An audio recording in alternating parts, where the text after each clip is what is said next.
नमस्कार प्रिय दर्शकों।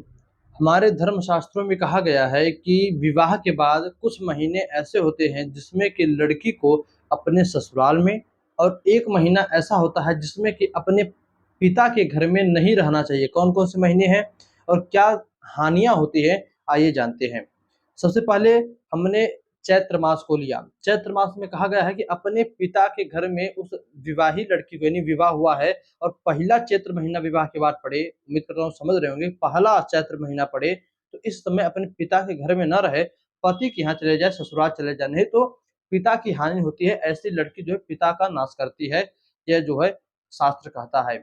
दूसरी विधि में कहा गया कि ज्येष्ठ मास में अब आइए। ज्येष्ठ मास में लड़की को अपने ससुराल में नहीं रहना चाहिए, नहीं तो ज्येष्ठ का जो जेठ होते हैं, उनका नाश करती है, जो पति के बड़े भाई होते हैं, उनका नाश करती है।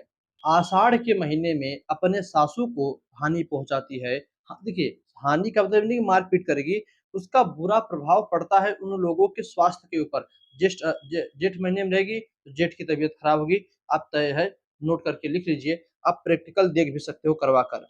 आषाढ़ के महीने में रहेगी तो सासू की तबीयत खराब होगी, उसको कोई ना कोई परेशानी होगी। 6 मास में रहेगी तो अपनी स्वयं किसी न किसी प्रकार से अपनी स्वयं तबीयत खराब हो जाएगी उसकी।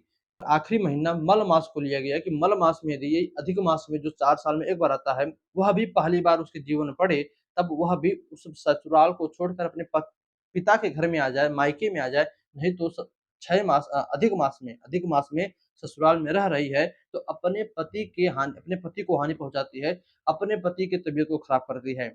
दर्शकों, शास्त्र की बात है, धर्म शास्त्र कहते हैं जो गलत नहीं होता, हमारे ऋषि-मुनियों की देन है। तो एक बार यदि किसी को परखना है तो परख लीजिए, किंतु ये बात सत्य अवश्य निकलेगी।